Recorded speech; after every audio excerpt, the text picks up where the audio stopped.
Hey guys, it's TheFrXion here, Tank12, however you call me, I don't really care, and welcome back to World of Tanks. Today we are not going to be having any gameplay. Today we're going to be talking about the upcoming tank reward or tank marathon event that is going to be lasting for 10 days. Now, you guys know, marathon tanks, well, those things are mostly just there to get people to buy a new tier 8 premium tank, and I certainly think that we don't need another tier 8 premium tank, but this time around it is a German medium tank which is called the Kampfpanzer 07 RH, and it is quite interesting actually from the looks of it. So we're going to be talking about the vehicle, we're going to be talking about the different stages, how much time it will cost you, and this is just a preview. I can already tell you guys I will not be participating in this marathon event because I just do not have the time for it, and also I'm not really interested in getting more premium tanks for World of Tanks, and you know, I just think it's a kind of ridiculous that they are bringing out things like that at the current moment where we haven't had a real update in quite a while now. Obviously, like the last update was the Italian heavy tanks, and ever since then, no, wait, was there something else? Did I miss something? Let me just check real fast. I think the Italian heavy tanks were the last new additions to World of Tanks, and to be fair, the Italian heavy tanks, they are quite interesting, but yeah, I'm not really sure. I just, maybe I'm slowly getting to the point where I'm no longer really that much invested in World of Tanks. So let's take a look at what this tank is all about. So we have 10 stages, and I want to see how much it will actually cost. So if I can recall, the price of a premium tank in this event used to be about, I think you paid about $70 for everything if you completed all the stages. There are going to be 10 different stages. We can take a look at those stages real fast before we get to the vehicle, and we can talk about how difficult these stages will be. So, as always, if you don't know what this event is about, it's basically you complete these stages and you get a 10% discount. There are 10 stages. If you get all 10 stages done by just playing the game and completing every single stage, you will get this tank for free. You have 10 days to do that. I think it's going to last until the 1st of July, no, of June, excuse me, 1st of June. And after that, you can only purchase it, I think, about 2 or 3 days after the event ends. You will not be able to play the event or get any more points for this event. So you have 10 stages, and we can go through the stages real fast. You have to complete, if you want to compete in this stage, I think you actually have to play tier 6 vehicles onwards. So if you play tier 6 tanks all the way to tier 10, these points will be calculated and these points will be counted towards, you know, the stages. The tier 5, tier 4, tier 3, tier 2, and tier 1 tanks will not be a part of this event. So I think that this has been going on for a while now. Tier 6 has been the stage where you need it to be. And yeah, anyone who doesn't have a tier 6 vehicle, you're unfortunate and you cannot take part in this challenge. You can still buy the tank, obviously, but you cannot play and get points towards the events, which I don't really understand why they're doing it only at tier 6, because I think tier 5 would be fair. It has to do with the fact that there are a lot of people running bot programs, and they don't want anyone getting a tank for free by just running a bot program in the background. But I think the bot programs aren't doing very well, and most of the time if you have a bot in your game, it usually just sits at the spawn and it doesn't do a lot, so it won't even get any experience. So that's really harsh. But either way, back to the stages. You have stage 1 where you need to go either for mastery or commitment, and it's really important that all of the experience points that you do get from all the games that you have, the only thing that counts towards this counter 3000 experience is base experience. And you guys know base experience is something that is really hard to get a lot of. I think if you're playing a game even with premium and you have a good game, your base experience counter is going to be maybe 800 base experience. Like, let's say that's a good game. 800 base experience, that's definitely a win. You're not going to be able to get 800 base experience by losing the game unless you have a monster of a game where you do a lot of damage. But 800 base experience is basically already, yeah, that's a pretty damn good game. I think the average is probably about 500 to 400. If I check my stats real fast, my base experience is 674, and I think it does make quite a difference if you have premium or not. I didn't have premium for a very long time, so my base experience counter isn't as good.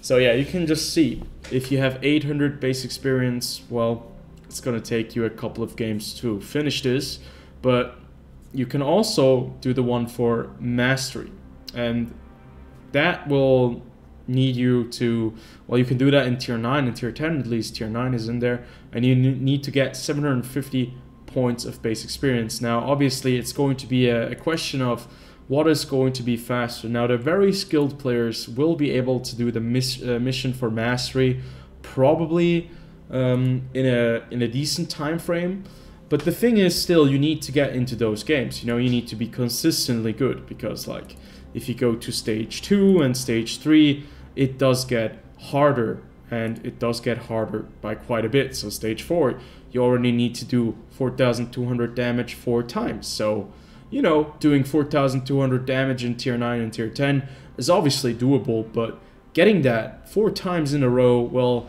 that's where you get into the grind fest, you know, the very heavy thing. And then you can see stage 5 is doing it 9 times, doing 3,200 damage. Now 3,200 damage is 1,000 damage less than 4,200. It's a lot easier. Even in a tier 9, it's a lot easier, because tier 9, well, if you're going to be going up against tier 7 vehicles, you can really dominate. But 9 times, that's a lot of times you need to get it done. Or 850 base experience 15 times. And you can see it gets harder and harder every single time. And at stage 6 and stage 7, you're already at 30,000 base experience that you need. So in total, I did calculate it, and you need 250,000 base experience to get this tank by just playing, you know, mission for commitment. And I can tell you guys, this is something that is not possible. I don't think anyone is going to be able to earn this tank for free if they have any other real life obligations, because the thing is, you can get this tank if you have 10 days of nothing to do. Obviously, in a corona pandemic timeline where we are currently at, there are going to be people that will have enough time to play world tanks all day long. The thing is just, I'm not really sure if you want to do that for your own sanity, because playing this game too often in an interval where you're just 10 days grinding for a vehicle, well, you're going to ruin your day. You're going to ruin 10 days, and you're going to hate this game even more than you hated it before. Now, obviously, let's say I have not had the best opinion of world tanks in recent time. Mainly has to do with how Wargaming are currently treating this game. And if you look at it, it's basically the only news segment that we have on the webpage. Everything is about spending money. They had the daily deals, they had all kinds of premium tanks that they were selling. They just sold the M6 again, the Mutant M6. So yeah, it looks like Wargaming are really trying to cash this cow. They're trying to milk it. And I'm not really sure. This is a tank that I've seen like about 3-4 months ago. I did make a video about it, I think. But let's take a look at what you will actually be getting, or what you're grinding for. So all the different stages, they're going to have different kind of things that you'll get. So in total, if you get this unlocked and you get this vehicle, you will get 1.1 million credits. You get enlarged garage, consumables, like 1 repair kit and 1 premium first aid kit and 1 premium fire extinguisher kit. You're going to get some boosters, which actually aren't really that good. You would much rather want the boosters that actually give you additional credits because it's a premium tank, but they are not including them. You're gonna get like these orders, which are absolute whack. Nobody needs them. And you're gonna get a rock crystal style. One of the things is that, like, back in the days, it used to be only the tank, and you would only get the tank, and each stage would make the tank a bit cheaper by 10%. Now, I think back then it was actually worth it because it wasn't bundled with total bullshit, like total crap, like they actually added into this one and into the other marathon tanks that we had, or marathons that we had previously. And, you know, this is just upping the cost, so they can say, look at that, you know, look at all the stuff you get, so you have to pay a bit extra, because it's not just a tank you're getting 1.1 million credits, and if we do calculate that into the exchange factor real fast, give me 1 second, one more. How much would that cost? Why did it just delete that? I just don't understand why this thing just doesn't really work. No. There we go. 1.1 million. That is 2,750 gold. I don't really know what 2,750 gold is, but I think 5,000 gold is about maybe 25 bucks or 30 bucks. I don't really know the prices anymore. Either way, you also get 3 days of premium, which is kind of a joke. And you get like equipment which you can buy for credits if there is a sale going on. Now, moving on to the vehicle. We have the Kampfpanzer 07 RH. I think this is definitely a vehicle that they pulled out of their ass. I don't think that this tank has any kind of real historical background. But there's a historical reference that they're putting into the game as well. Alongside the Standard Panzer program, development of lighter vehicles was started in the early 1960s. During the design phase, multiple variants of power units, suspension, and crew replacements were considered. The common feature in all the project was an oscillating turret. Let me just see. With an unusual construction, the project was discontinued at the drafting stage. However, one of the variants with the oscillating turret and the improved Leopard 1 chassis saw production and passed trials. So this tank was never built. It was drafted and they threw it away. And a Leopard 1 was actually has the oscillating turret, or the design. So this tank is a kind of a figment of imagination by Wargaming, as a lot of tanks are in this game nowadays. So let's take a look at the design of the vehicle. It looks really kind of funky. It's like a tank that was squashed into a very flat kind of vehicle. And the turret is quite interesting, I think, because you have quite a bit of gun depression. It's like this turret, as it is oscillating, it is able to, you know, move upwards and downwards, and this structure right here actually stays. So like a turret ring stays in place, but the turret itself moves upwards and downwards, and you can see how far you can actually pull that gun breech down until it actually reaches the turret kind of edge. That is quite interesting, to say the least, and you can also, you know, pull it up quite high. So that's pretty damn cool. Tank itself doesn't look half as bad as I'd say. It's not extremely large. It's also not very small.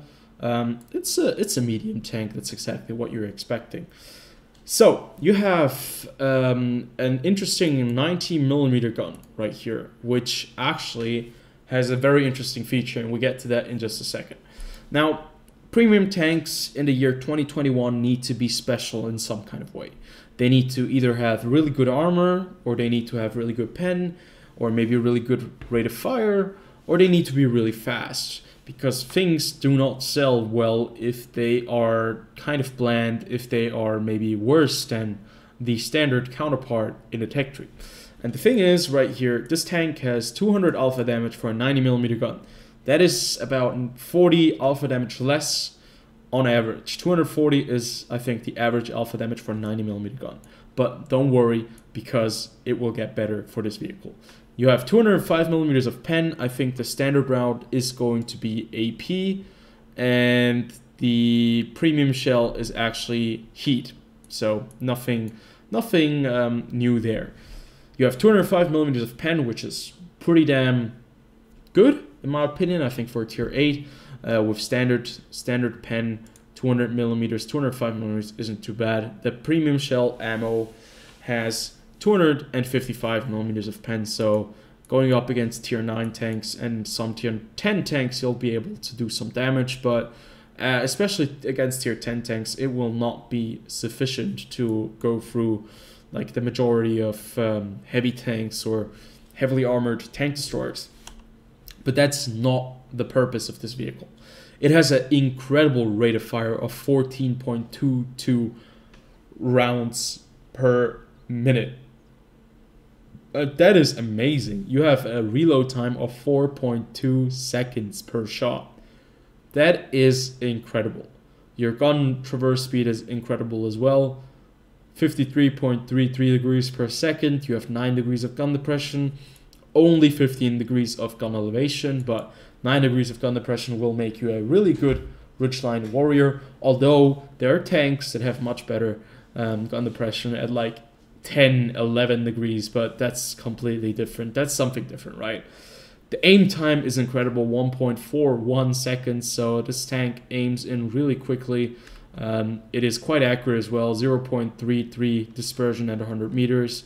And you can see the DPM that you have with this machine is amazing. It's on the level of a tier 10 tank. I think it's on par with the T110E5 or other tanks at tier 10. And yeah, once again, they're bringing in a tank that has incredible rate of fire, decent pen, and is all around looking like a really good kind of machine. At least, you know, gun handling wise, this tank looks like really good, and it's a medium tank. So yeah, I'm not really sure if I'm digging this so far.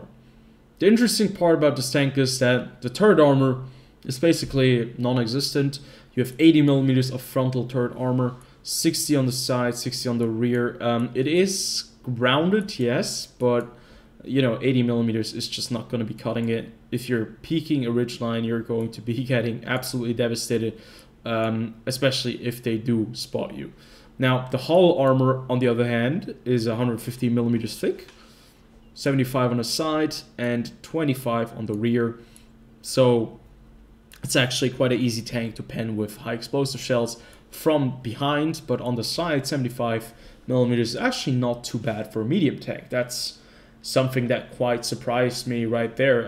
Also, the frontal armor of 115mm, that is certainly quite nice to have.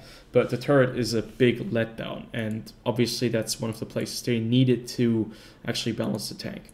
Moving on to mobility, where they actually didn't balance the tank anymore.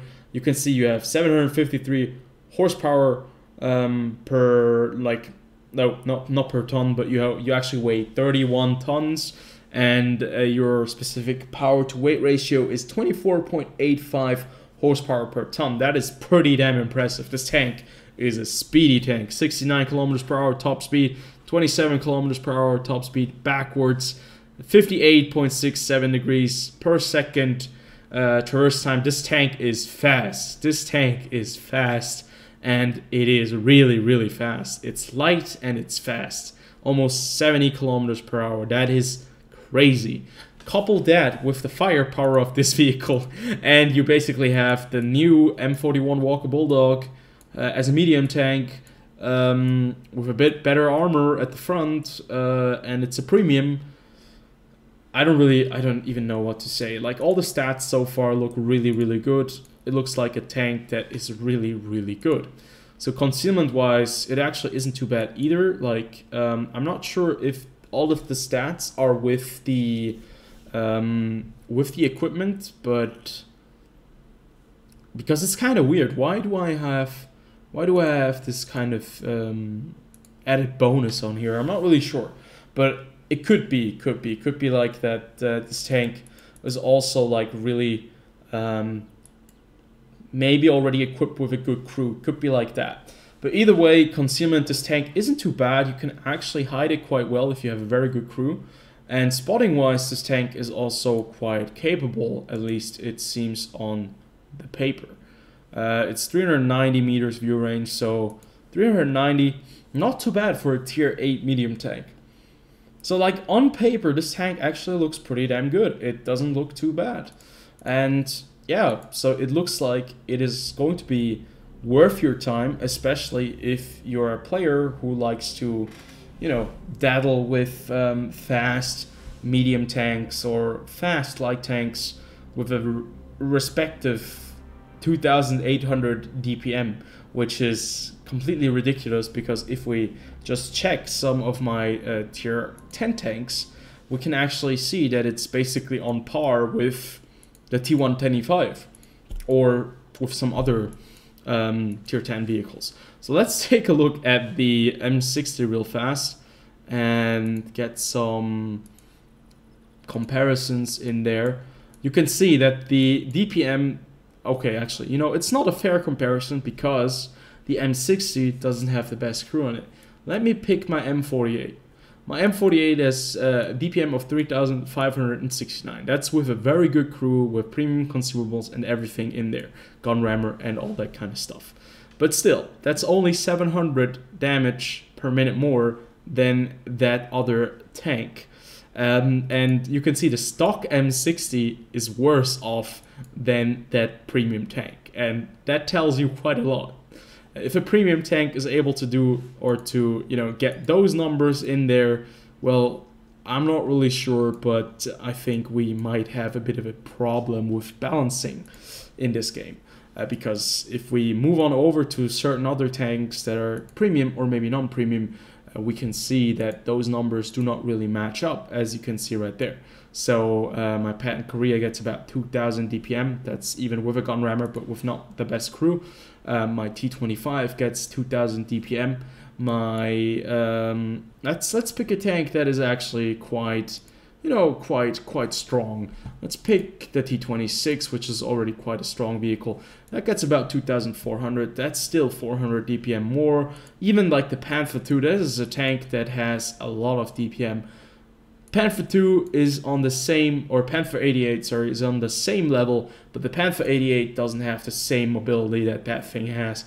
Holy shit, that is 69 kilometers per hour. Now, you gotta be kidding me. This tank is so fast. This tank combines a really crazy DPM. I know the pen isn't the craziest thing, but if you look at the Panther, it's like it has worse pen. It has better alpha, but still, the rate of fire is just that much better on the what is it called? Let me check real fast. The Kampfpanzer 07, which means battle tank, right? It's a battle tank, and it's kind of weird. Maybe if you do not like the fast firing guns, fast firing tanks, you prefer hard hitting alpha based tanks, then this is certainly not something for you. But if you can work with that, I think this can be a really good tank. And if you check some reviews, I can guarantee you people will love this vehicle. Because so far, statistically speaking, it looks really good. And I have a problem with that because obviously it's another tank, another premium tank, another cash grab. It's another Thursday evening in a world of tanks, another Thursday evening in the wargaming universe. And yeah, those numbers are crazy. Those numbers are crazy. Let me check the Progetto real fast. So the Progetto, with everything I have on, has about 2,181 DPM. You can probably get that higher if you wanted to, but that's completely mad. Like,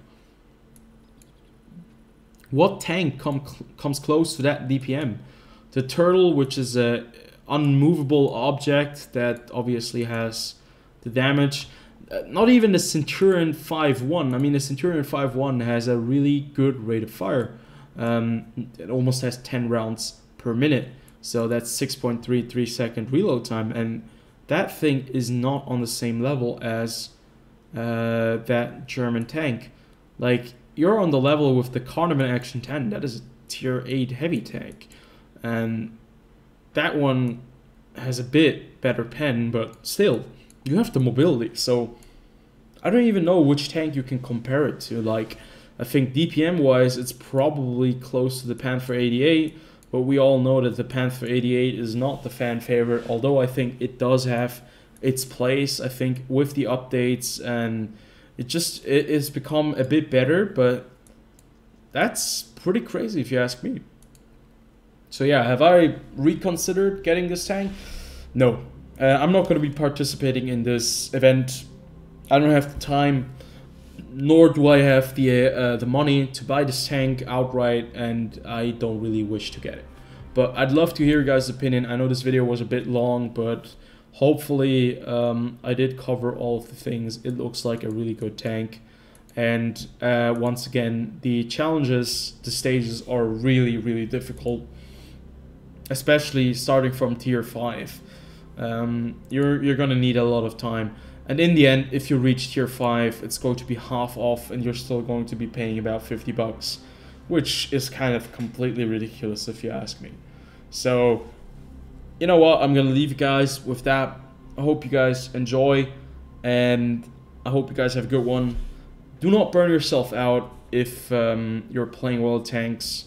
Don't do it, it's not worth it, and I see you guys on the next video.